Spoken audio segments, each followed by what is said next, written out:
All right, let's chat about boundaries and unconditional love. So, people use and view boundaries or barriers or hurdles in different ways. And some people experience a boundary and interpret it as an attempt to control the other person. And some people won't assert boundaries for fear of losing connection, codependent. So on the other hand, some people give their love in exchange for something. So you can call that withholding, you can call it conditional love, whatever it is you want to call it. It's you only get my love and or attention if you're willing to do this thing or certain things for me. So I'm curious, where do your relationships fall in that spectrum?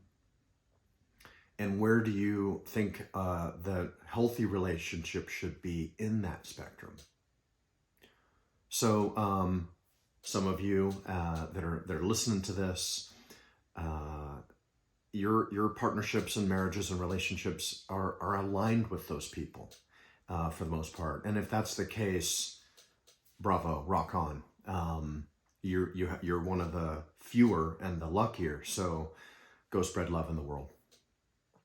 But if you're with the majority and you experience regular conflict and misalignment, then what happens very likely is that your adapted behaviors show up in order to try to get what you want, to persuade, to convince, to manipulate, or do whatever in order to get what you need.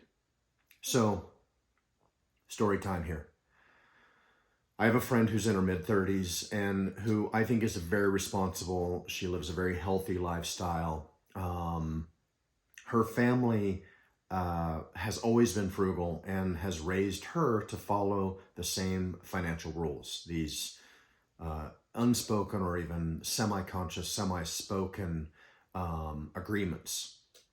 So what happens though is that sometimes she sees the benefit in spending monies in ways that brings value and joy and beauty into her life, but it isn't aligned with how her family's belief system operates.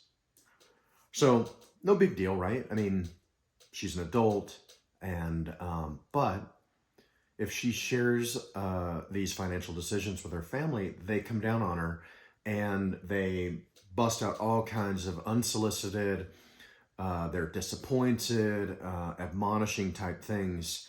And if she stands up for herself, they stop talking to her and a rupture is created. So what happens here is that this behavior sends a message that she's only lovable if she lives in alignment with their belief system. So this is probably familiar to some of you out there. Different context, different, situation, but a similar dynamic in terms of the energy. So I think we all should be spending time deciding what value and joy and beauty and peace look like for us and create boundaries that support us moving closer to those ideals. So there's likely going to be some resistance along the way because people want us to do what's good for them and not necessarily what's good for us. And change is always a scary beast, but that's okay. We should be doing it anyway. So the greater opportunity for you here is this. Where and with whom is your love conditional? Where do you do this? Where do you play this game?